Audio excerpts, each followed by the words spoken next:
Saturday ఎన్నో సినిమాలు వస్తూ ఉన్నాయి. వచ్చిన ప్రతి సినిమా ఆకట్టుకుంటుందా అనేది చెప్పలేం. ఎందుకంటే ఏ సినిమా రిజల్ట్నైనా డిసైడ్ చేసేది కంటెంట్ కాబట్టి, కంటెంట్ ఉన్న సినిమాలు ఖచ్చితంగా ఆకట్టుకుంటాయి.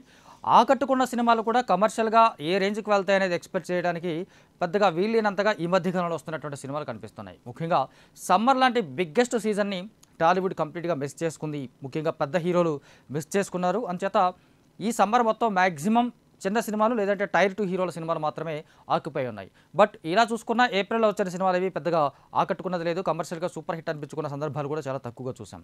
సో ఇప్పుడు మిడ్ సమ్మర్లో వస్తున్నటువంటి మే ఫస్ట్ వీక్లో మే 3వ తారీఖున 5 సినిమాలు విడుదల కాబోతా ఉన్నాయి. ఇందులో 2 డబ్బింగ్ సినిమాలు అయితే 3 స్ట్రైట్ మూవీస్. ఈ 5 సినిమాల్లో ఎవరికి విజయావకాశాలు ఎక్కువగా ఉన్నాయి, ఎవరి సినిమా మీద ఆడియన్స్ అటెన్షన్ ఎక్కువగా ఉండే అవకాశం ఉంది, ఎవరి సినిమా ప్రేక్షకుల్లోకి తొందరగా వెళ్ళే అవకాశం ఉందనేది ఒకసారి బ్రీఫ్గా చూద్దాం. ఏ సినిమాకి సక్సెస్ రేట్ ఎక్కువగా ఉండే ఛాన్సెస్ ఉన్నాయనేది ఒకసారి బ్రీఫ్గా చూద్దాం.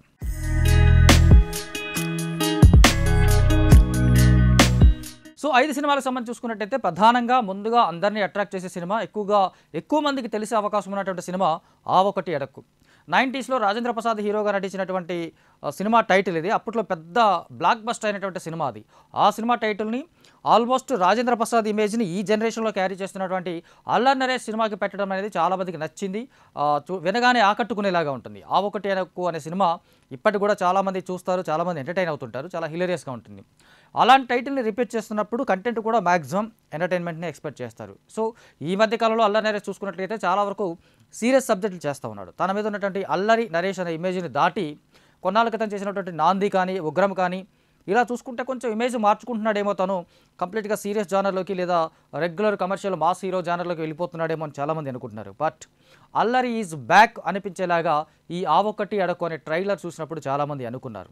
అల్లరి నరేష్ నుంచి ఆడియన్స్ ఏదైతే ఎక్స్పెక్ట్ చేస్తారో, ఏ ఎంటర్టైన్మెంట్ని అయితే ఎక్స్పెక్ట్ చేస్తారో అది మరోసారి చాలా రోజుల తర్వాత. అఫ్కోర్స్ నాంది కంటే ముందు అల్లరి నరేష్ చాలా కామెడీ సినిమాలు చేశాడు, కానీ అవేవి పెద్దగా ఆకట్టుకోలేదు. ఆల్మోస్ట్ ఒక 7-8 ఏళ్ల పాటు అల్లరి నరేష్ సాలిడ్ కామెడీ కంటెంట్తో సాలిడ్ బ్లాక్ బస్టర్ కొట్టలేదు అనేది నిజం.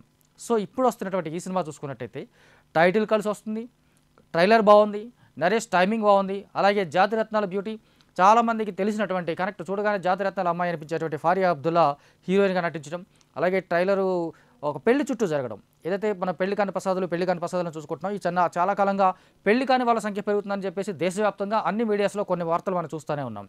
సరే, వాళ్ళు ఎందుకు చేసుకోవట్లేదు అవన్నీ పక్కన పెడితే, పెళ్లి అనేది ఒక unique content. Telugu cinema, Indian cinema ఇండస్ట్రీకి సంబంధించి పెళ్లి అనేది ఒక యూనిక్ కంటెంట్. ఆ కంటెంట్ బేస్డ్గా ఒక పెళ్లి కాని ప్రసాద్ లాంటి క్యారెక్టర్తో అల్లరి నరేష్ చేసినటువంటి ఈ సినిమా 3వ తారీఖు వస్తుంది. ట్రైలర్ బాగుంది, కొంతవరకు కొంచెం Allari Naresh kind of content ఈ సినిమాలో కనిపిస్తుంది. మరి ప్రేక్షకుల్ని ఆ రేంజ్లో ఎంటర్టైన్ చేస్తుందా, మళ్ళీ అల్లరి నరేష్ ఈజ్ బ్యాక్ అనిపించుకుంటుందా అనేది మే 3న చూడాలి. సో చిన్న పాత్ర నుంచి మొదలై క్యారెక్టర్ ఆర్టిస్ట్గా ఆకట్టుకొని, అలాగే కలర్ ఫోటో సినిమాతో హీరోగా మారి అప్పటి నుంచి కంటెంట్ బేస్డ్ సినిమాలతో కమర్షియల్ హిట్లు కూడా కొడుతున్నాడు సుహాస్. అతను నటించినటువంటి ప్రసన్న వదనం అనే సినిమా ఇప్పుడు 3వ తారీఖున రేసులో ఉంది.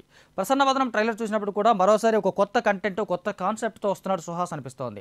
ఒక ఫేస్ బ్లైండ్నెస్ అనేది, అంటే ఎదురుగా ఉన్న మనుషులను స్పష్టంగా గుర్తుపట్టలేనటువంటి ఒక రకమైనటువంటి అరుదైన డిసీజ్కి సంబంధించినటువంటి వ్యాధితో ఉన్నటువంటి ఒక హీరో కథగా కనిపిస్తోంది. అలాంటి పర్సన్ ఒక క్రైమ్లో ఇరుక్కుంటే, ఎదురుగా ఉన్న వాళ్ళని సరిగా గుర్తుపట్టలేని పర్సన్ ఒక క్రైమ్లో ఇరుక్కుంటే ఎలా ఉంటుంది, ఆ క్రైమ్ నుంచి తను చేయని తప్పుకి నేరం మోపబడిన వ్యక్తిగా అతను నటిస్తూ ఉన్నట్టుగా ట్రైలర్ చూస్తే కనిపిస్తోంది. మరి ఈ ప్రాబ్లం నుంచి అతను ఎలా బయటపడ్డాడు, తను గుర్తుపట్టలేని వ్యక్తులను ఎలా గుర్తుపట్టి పోలీసులుగా లేదా కోర్టుకి ఎలా అప్పచెప్పాడు, ఈ కైండ్ ఆఫ్ కంటెంట్తో ఇది కనిపిస్తోంది. దానికి మించి Suhas first time lip lock కూడా చేశాడు ఈ సినిమాలో. అది కొంచెం టాక్ ఆఫ్ ద టౌన్గా ఉంది. అఫ్కోర్స్ ఏదైనా కంటెంట్ బేస్డ్గా ఉంటే ఆడియన్స్ కూడా యాక్సెప్ట్ చేస్తారు, దాంట్లో ఒక మంచి ఎమోషన్ ఉన్నట్టయితే దాన్ని కూడా యాక్సెప్ట్ చేస్తారు.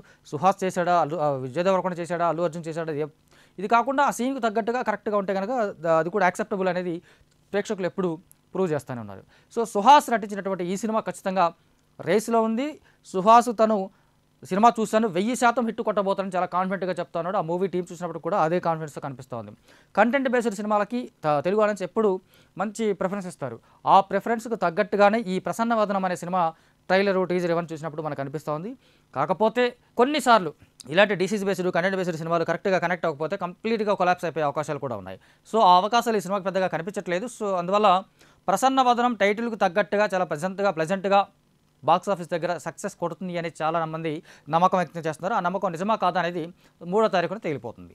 సో ఇక నెక్స్ట్ బరిలో ఉన్న సినిమా జితేందర్ రెడ్డి. 1980s బ్యాక్డ్రాప్లో ఉన్నటువంటి ఈ సినిమా కథ ఆర్ఎస్ఎస్ బ్యాక్డ్రాప్ చెందినటువంటి జితేందర్ రెడ్డి అనే ఒక వ్యక్తి కథ ఇది.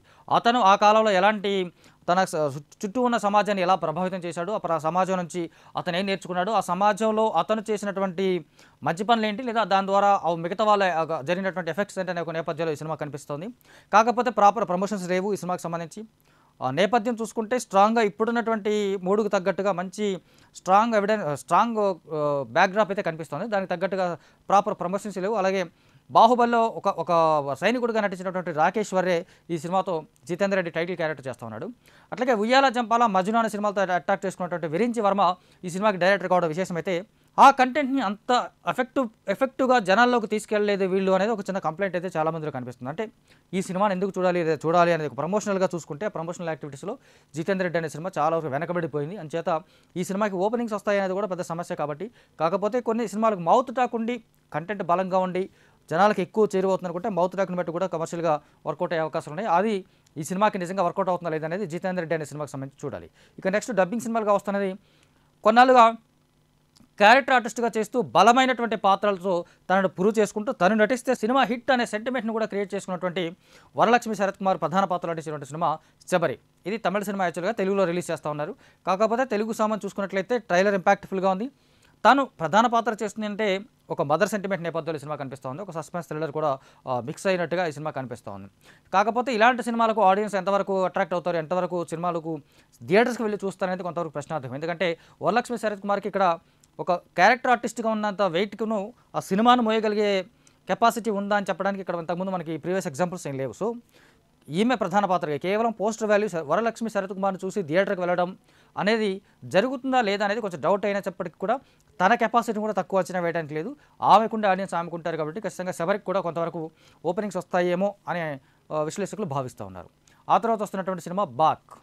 వీళ్ళు బ్యాక్ అంటున్నారా, బాక్ అంటున్నారా, లేదా వీళ్ళ టైటిల్కి ఉన్న ఉద్దేశం ఏంటనేది మొదటి నుంచి కన్ఫ్యూజింగ్గానే ఉంది.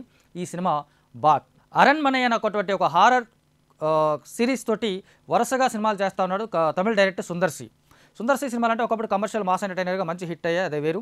ఆ తర్వాత అతను కూడా లారెన్స్ ఏదైతే ముని కాంచనా సిరీస్ లాగా సినిమాలు చేస్తూ ఉన్నాడో ఇతను కూడా అరణ్మనై అనే సిరీస్లో 4వ పార్ట్గా ఇప్పుడు వస్తున్నాడు. ఇప్పటికే అతని మీద సోషల్ మీడియాలో చాలా జోక్స్ వస్తూ ఉన్నాయి, ట్రోల్స్ వస్తూ ఉన్నాయి. అరణ్మనై 1, 2, 3, 4 వస్తూ ఉంది. 19 చూసుకుంటే ఇంకొక 20 ఏళ్ల తర్వాత కూడా అరణ్మనై 20, 21, 25 ఇలా చేస్తాడేమో అనే కైండ్ ఆఫ్ ట్రోల్స్ వస్తూ ఉన్నాయి. But apart from the trolls content ఎప్పుడైనా సక్సెస్ని డిసైడ్ చేస్తుంది. సో హారర్ బేస్డ్ సినిమాలు అయినప్పటికీ ఈ సినిమా ట్రైలర్ చూస్తే కనుక మనకు అరణ్మనైని తెలుగులో బాక్ అని పెట్టారు. దానికి కారణం ఏంటంటే కరెక్ట్గా తెలియదు. నిజంగా ఈ మధ్య వస్తున్నటువంటి తమిళ డబ్బింగ్ సినిమాల టైటిల్స్ చాలా విచిత్రంగా ఉంటున్నాయి, టైటిల్స్ మైనస్ అవుతున్నాయి కూడా. అయినప్పటికీ వీళ్ళు బాక్ అనే ఒక టైటిల్ పెట్టుకున్నారు. ఇది BACK కాదు, BAAK అని పెట్టారు. దీని అర్థం ఏంటనేది వాళ్ళకే తెలియాలి. సో ఈ సినిమా ట్రైలర్ చూసుకున్నట్లయితే ఏమాత్రం సుందర్సి గత సినిమాలకి తక్కువ కాకుండా కేవలం అదే టెంప్లెట్లో ఒకే ఇంట్లోకి సంబంధించిన కథ, హీరోయిన్కి ప్రధానంగా ఏదైతే మెయిన్ ఫీమేల్ లీడ్ ఉంటుందో ఆమెకి హీరో ఒక రిలేటివ్ అవ్వడం, అన్న తమ్ముడా బ్రదరా ఇంకేదో రిలేషన్ అవ్వడం, ఆమెకి ఏదో ప్రాబ్లం రావడం, అతను ఇక్కడ రావడం, అక్కడ ఏదో ఇంట్లో ఏదో ఉందని గమనించడం, అక్కడ నుంచి అక్కడ ఒక దెయ్యం ఉందనుకోవడం, ఆవిడ చనిపోయిన ఆవిడ ఒక సస్పెన్సల్ అనుమానాస్పదంగా చనిపోయినటువంటి ఆవిడ ఎందుకు చనిపోయింది, ఆవిడని ఎవరైనా చంపారా, ఎందుకు చంపారు, ఈ కైండ్ ఆఫ్ ఏదైతే అరణ్మనై ఫస్ట్ పార్ట్ నుంచి వస్తున్నటువంటి ఆ టెంప్లెట్ ఉందో ఆ టెంప్లెట్కి ఒక సెంటీమీటర్ కూడా తగ్గకుండా ఈ సినిమా ట్రైలర్ కనిపిస్తుంది. అయితే కాకపోతే ఈ సినిమాకి అదనంగా ఉన్నది ఏంటంటే తెలుగు వాళ్ళకు బాగా పరిచయమైనటువంటి తమన్నా, రాశి ఖన్నా హీరోయిన్లుగా నటించారు. వీళ్ళిద్దరూ పాటలు చూసినప్పుడే కొంచెం వాళ్ళ గ్లామర్ సినిమాకి ప్లస్ అయ్యే అవకాశాలు ఉన్నాయి. అలాగే తమన్నా మంచి పర్ఫార్మర్ అని మనందరికీ తెలుసు కాబట్టి అంటే వీళ్ళిద్దరు పర్ఫార్మర్స్ వాళ్ళకి తగ్గట్టుగా మంచి కథనాలు పడితే కనుక అరణ్మనై 4 సిరీస్తో అంటే బ్యాక్తో సుందర్సి తెలుగులో కూడా నిజానికి అరణ్మనై 1, 2 పార్ట్స్ తెలుగులో మంచి సక్సెస్ అయినాయి. థర్డ్ పార్ట్ కొంచెం అటు ఇటుగా అనిపించినప్పటికి కూడా ఈ కంటెంట్లో చూస్తే కొత్తదనం అయితే ఏం లేదు. వాస్తవంగా హారర్ బేస్డ్ కంటెంట్, ఒక టెంప్లెట్ కరెక్ట్ టెంప్లెట్ వెళ్ళిపోవడం, ఒక మాంత్రికుడు రావడం, క్లైమాక్స్లో పెద్ద దేవత, అక్కడికి వెళ్ళాకే పెద్ద దెయ్యం వదిలిపోవడం, దీనికి సంబంధించిన గ్రాఫిక్స్, విజువల్ ఎఫెక్ట్స్, మధ్యలో చిన్న ఫన్నీ కామెడీ సీన్స్. అందుకోసం సుందర్సి తెలివిగా ఈసారి కామెడీ సీన్స్ కోసం తెలుగు వాళ్ళని తీసుకున్నాడు. వెన్నెల కిషోర్, శ్రీనివాస్ రెడ్డి వీళ్ళిద్దరిని పెట్టుకొని ఆ కామెడీ సీన్స్ని ఇక్కడికి ఇది తెలుగు సినిమా అని నమ్మించే ప్రయత్నం కూడా జరిగింది. అయినప్పుడు కూడా ఈ టెంప్లెట్ ఈసారి ఎంతవరకు వర్కౌట్ అవుతుందనేది కొంత ప్రశ్నార్థకంగానే ఉంది. మరి ఓవరాల్గా చూసుకుంటే ఇది మొత్తంగా 5 సినిమాలు మే 3న 5 సినిమాలు విడుదలవుతున్నాయి. ఈ పాంచ్ పటాకాలో బాక్స్ ఆఫీస్ వద్ద పటాసులా పేలే సినిమా ఏదనేది మనకు 3వ తారీఖు తేలిపోతుంది.